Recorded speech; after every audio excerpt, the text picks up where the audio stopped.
नमस्कार। सनातन धर्म की जय हो, भारत माता की जय हो। दोस्तों, देश में बहुत बड़ी खुशखबरी आई है।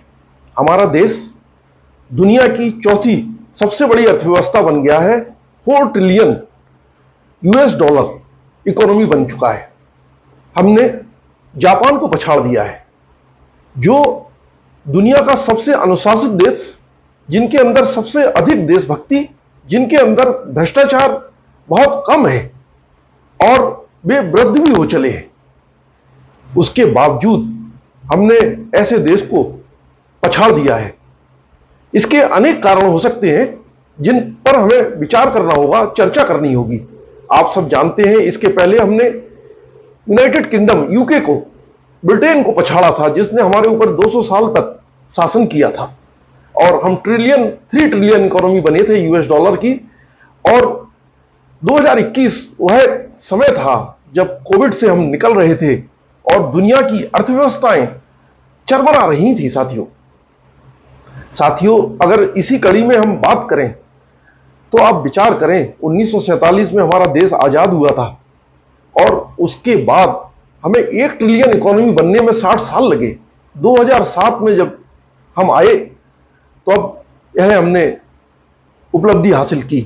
आप विचार करो कि 60 साल में दुनिया का दूसरा सबसे बड़ी आबादी वाला देश कितनी मुश्किल में 1 ट्रिलियन इकोनॉमी बन सका। उसका कारण स्पष्ट है।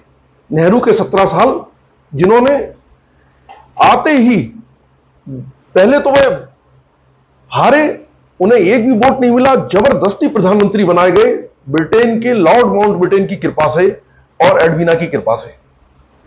17 साल लगातार प्रधानमंत्री रहे और उनकी जो सोच थी, वो कहते थे मैं दुर्भाग्य से हिंदू हूं। संस्कृति से वो अपने को मुसलमान और शिक्षा से ईसाई बताया करते थे। आप विचार करिए, 17 साल वो, 16 साल उनकी बेटी इंदिरा गांधी प्रधानमंत्री रही। केवल सत्ता बदली थी, व्यक्ति बदला था, परिवार वही था। 16 साल वो रही। 33 साल का ये सफर, उसके बाद उनके माता के देहांत के बाद राजीव गांधी बने, 5 साल वो रहे। नरसिम्हा राव 5 साल रहे कांग्रेस के, जिसको सोनिया गांधी भी चलाती थी, मनमोहन सिंह की तरह 2004 से 2014 तक जिस प्रकार से चलाया। कहना चाहिए करीब 50 साल, इन 60 सालों में से 1 ट्रिलियन इकोनॉमी बनने में इस गांधी नेहरू परिवार का शासन रहा। ये हमारे देश में रोज एक आध सवाल पूछते हैं, देश को अपमानित करते हैं, विदेशों में सेनाओं पर प्रश्न उठाते हैं। इन्होंने किस तरह का भ्रष्टाचार किया होगा। नेहरू की नीति, आपने चर्चित नीति, सिंधु जल बंटवारा, सब कुछ पाकिस्तान को दे दिया था। सिंधु, चिनाब और झेलम का जो पानी है, उसमें 90% पानी उनको जा रहा है। जो हमने 22 जो हमला हुआ था पुलवामा का, और उसके बाद हमने उनके ऊपर अटैक किया और जो संधि को स्थगित किया है, नेहरू का इतना बड़ा धोखा किसानों के साथ, देश में गरीबी का उस समय सबसे बड़ा कारण गिना जा सकता है इसको। दोस्तों, यह तो इनके परिवार का इतिहास रहा है। 50 साल में से 50 साल इन्होंने 60 साल में से शासन किया हमारे ऊपर, और उसके बाद देश बड़ी मुश्किल से 1 ट्रिलियन इकोनॉमी बन सका। उसके बाद आपको याद होगा 1991 का साल, जब हमारे पास एक हफ्ते के लिए भी विदेशी मुद्रा भंडार नहीं बचा था और हमें 200 टन सोना गिरवी रखना पड़ा था। आप सोचिए, इन्होंने देश को 50 सालों में क्या दिया था। आप विचार करिए, 16% इन्फ्लेशन रेट था। कोई देश हमको ना तो पेट्रोल देने के लिए तैयार था और ना वस्तुएं, आयात के लिए केवल 1 हफ्ते की विदेशी मुद्रा हमारे पास शेष थी उस समय। खैर, देशवासियों को बधाई। देश, जापान जैसे देश को हमने पछाड़ा है।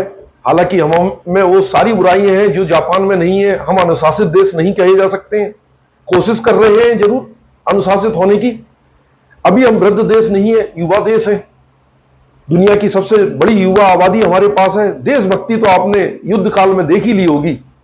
पाकिस्तान के साथ जो छोटा मोटा युद्ध हुआ, हमारा आतंकवादियों को मार का हमने जो अटैक किए उनके 9 ठिकानों पर, और उसके बाद जो जासूस पकड़े गए हमारे देश में, और भ्रष्टाचार की तो अनेक कहानियां आपने इंटरनेट पर सुनी ही हैं। तो साथियों, यह बहुत बड़ी खुशखबरी कहलाएगी इतनी विपरीत परिस्थितियों के बाद, क्योंकि हमारे देश में एक योद्धा 2014 के बाद ऐसा आया है जो विपरीत परिस्थितियों को अनुकूल बना देता है और जो फेंके गए पत्थर हैं उनको सीढ़ी बना देता है। साथियों, कहते हैं अगले 3 सालों में देश की अर्थव्यवस्था दुनिया की तीसरी सबसे बड़ी अर्थव्यवस्था होगी, जब हम जर्मनी को पछाड़ रहे होंगे। आपने देखा कैसे हम रोड इंफ्रास्ट्रक्चर के मामले में अमेरिका के बाद दूसरे नंबर का देश बन गए हैं। कभी आपने सोचा था क्या? डोकलाम हम 40 मिनट में पहुंच जाते हैं। देश के जो चीन से चंदे वाले लोगों ने हमारे देश को असुरक्षित बना दिया था, हमारी सीमाओं को और सेनाओं को, उनसे उनका सामना करने के लिए, उनको जवाब देने के लिए हम डोकलाम केवल 40 मिनट में पहुंच जाते हैं। यह हमने उपलब्धि हासिल की है। दोस्तों, रेल ढांचागत विकास की तो कहानी इतनी बड़ी है कि कई घंटों का वीडियो बन सकता है उसके ऊपर, मगर DFC, dedicated freight corridor, WDFC, EDFC अपनी नई कहानी लिख रहे हैं। साथियों, कश्मीर से कन्याकुमारी तक की कनेक्टिविटी हो चुकी है। ट्रेन, सुनने में आ रहा है कि कुछ गुड्स ट्रेन चलाई जाने वाली है। यह एक बहुत बड़ी खुशखबरी है। सुरक्षा का शायद इशू है, इस वजह से वहां पर जो पैसेंजर ट्रेन नहीं चल पा रही हैं। आप सब लोग भी उस बात को अच्छी तरह से जानते हैं। पम्बन ब्रिज हो, 100% इलेक्ट्रिफिकेशन हो, या प्रोडक्शन यूनिट्स की हमारी लगातार नए नए रिकॉर्ड बनाए जा रहे हैं। चाहे वो कोचिंग का हो, चाहे वो आपके डीजल, इलेक्ट्रिक डीजल्स की बात हो, हम हर जगह नए रिकॉर्ड्स बना रहे हैं। आरडीएसओ हमारा बहुत अच्छा काम कर रहा है। कुल मिलाकर रेलवे जो विभाग है, एक टीम के तरीके से पूरे देश में नाम कमा रहा है। डिफेंस, हम दुनिया की चौथी, जिस प्रकार से हम दुनिया की चौथी रेल व्यवस्था है, डिफेंस में भी हम चौथी नंबर पे हैं। हमने आर्मी को जो S-400 दिया था, उसका कमाल हमने देखा। अमेरिका क्यों नहीं चाहता था कि हम उसे खरीदें, हमने देख लिया है। एयरफोर्स राफेल का हमारे देश के लोगों ने किस प्रकार से मजाक बनाया था, वो हमने देखा था। उसकी विपरीत परिस्थितियों के बाद हमने राफेल खरीदे और नेवी के 2 कैरियर हमने तैयार किए। यह एक बहुत बड़ी बात है। मिसाइल्स में हमने ब्रह्मोस का जो प्रदर्शन किया, पृथ्वी, अग्नि, आकाश, हमारे पास अनेकों मिसाइल्स की सीरीज है और हमने उसमें से कुछ का ही उपयोग किया है और निरंतर हम आगे बढ़ रहे हैं। हम शेयर बाजार, दुनिया के चौथे शेयर बाजार हैं। आपने देखा था हिंडनबर्ग रिपोर्ट लाकर देश के अर्थव्यवस्था के साथ कितना बड़ा खेल खेला गया था, और इन विपरीत परिस्थितियों का सामना करना शायद मोदी को बहुत अच्छी तरह से आता है। मोदी जी ने उस समय को संभाला और देश की अर्थव्यवस्था को बचा लिया। बाकी इस देश का जो विपक्ष है उसने कोई कसर नहीं छोड़ी थी। इस वक्त हम दुनिया के चौथे सबसे बड़े विदेशी मुद्रा भंडार रहे हैं। 700 अरब से अधिक हमारे पास संपत्तियां, यूएस डॉलर जो है वो है हमारे पास। करीब 1 साल तक हम बिना किसी डर भय के आयात कर सकते हैं। कभी हमारे पास 50 साल के कांग्रेस के शासन के बाद हमारे पास 1 हफ्ते के लिए भी विदेशी मुद्रा नहीं बची थी। आपको 1991 पुनः याद दिलाता हूं। और इन सब चीजों की तुलना करना बहुत बेहद जरूरी है। इस सब के बावजूद हमने 4 करोड़ लोगों को, गरीबों को, कमजोरों को, पीड़ितों को, शोषित को, दलितों को आवास दिए हैं। उनके ऊपर सोलर पैनल लगाया है, गैस का कनेक्शन दिया है, नल से जल दिया है, आयुष्मान कार्ड दिया है और राशन दिया है फ्री।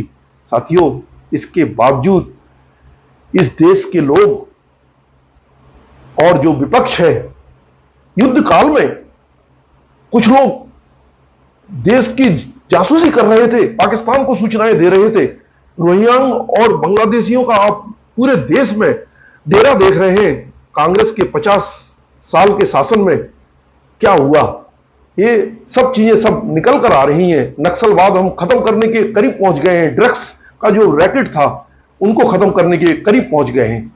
और रोहिंग्या बांग्लादेशियों की हालत आप देख रहे हैं। आतंकवाद से हम लगातार लड़ते चले आ रहे हैं सीमाओं पर। इसरो हो, डीआरडीओ हो, सब हमारा तरक्की कर रहा है। भ्रष्टाचार के मामले में ईडी नए नए कीर्तिमान बना रही है। और देखिए, ईडी के ऊपर हमारा न्यायालय भी गुस्सा हो गया है। वो कहता है आप कहीं भी जाकर, तमिलनाडु के मामले में कहता है आप कहीं भी जाकर छापा मार दोगे। और तमिलनाडु सक्षम है अपनी भ्रष्टाचार की जांच करने, राज्य सरकार अपने भ्रष्टाचार की जांच करने में खुद सक्षम है। आप इससे अंदाजा लगा सकते हैं हमारी न्यायपालिका जहांगीरपुरी में बुलडोजर रोक देती है और नैनीताल के बनफुल में रेलवे की जमीन पर कब्जे को स्टे कर देती है। आप विचार करिए, रोहिंग्या और बांग्लादेशियों की संख्या देखकर आप कभी सोचा कि सुप्रीम कोर्ट ने कोई संज्ञान लिया हो? राष्ट्रपति का जो समय सीमा है बिल की विचार की, उसको निश्चित कर देती है सुप्रीम कोर्ट, और खुद के जले हुए नोटों पर विचार नहीं करती। आप विचार करिए कि न्यायपालिका के रूप में हम कितने कमजोर हो गए हैं। शायद लोकतंत्र की सबसे बड़ी कड़ी जो है वो हमारी कमजोर हो रही है। दोस्तों, संस्थाएं कभी भी कोई भी खराब नहीं होती, उसमें बैठे हुए लोग कुछ खराब होते हैं, जिनके कारण हमें हमेशा जो बदनामी है विदेशी और राष्ट्रीय स्तर पर सहन करना पड़ती है। तो साथियों, यह एक बार पुनः देश को बधाई, युवाओं को बधाई, पूरे संपूर्ण देश के समाजों को बधाई। मगर एक बात याद रखिए, अमेरिका को भी अच्छा नहीं लग रहा है। वहां पर जो डेमोक्रेटिक पार्टी थी, डेमोक्रेटिक, बाइडेन और कमला हैरिस को वे तो अनेकों ने टूल किट भेजी थी उन्होंने, और रिपब्लिकन से उम्मीद थी डोनाल्ड ट्रंप से, मगर वो हमारी तरक्की को देखकर शायद विचलित हो गए। उनका जो एकदम 360 डिग्री टर्न है वो अचंभित कर रहा है। और साथियों, कनाडा का जो खालिस्तानी एजेंडा है, पाकिस्तान चीन की जो 2 मोर्चे की लड़ाई है, बांग्लादेश की तीसरे मोर्चे की लड़ाई खुल गई है। और आधा मोर्चा तो हमने उस समय देखा जब हमने 7 तारीख से लेकर 10 तारीख तक पाकिस्तान से युद्ध लड़ा। जो आधा मोर्चा हमारे देश के अंदर बैठा हुआ था, किस प्रकार से जासूसी कर रहा था और पाकिस्तान के समर्थन में हमारे जो महत्वपूर्ण जानकारियां है वो भेज रहा था। यह चिंता का विषय है साथियों। आप सब लोगों को सजग होना चाहिए और सचेत होना चाहिए। देश की जो गद्दी है उसके ऊपर एक ऐसा व्यक्ति बैठा हुआ है जो हमें किसी भी विषम परिस्थितियों से निकाल कर ला सकता है। हमें केवल उसके साथ खड़ा होना है, हमें उसके साथ उसका साथ देना है। सोशल मीडिया हो या कहीं भी हो, उसके साथ खड़े होना है। भारत माता की जय हो, सनातन धर्म की जय हो साथियों।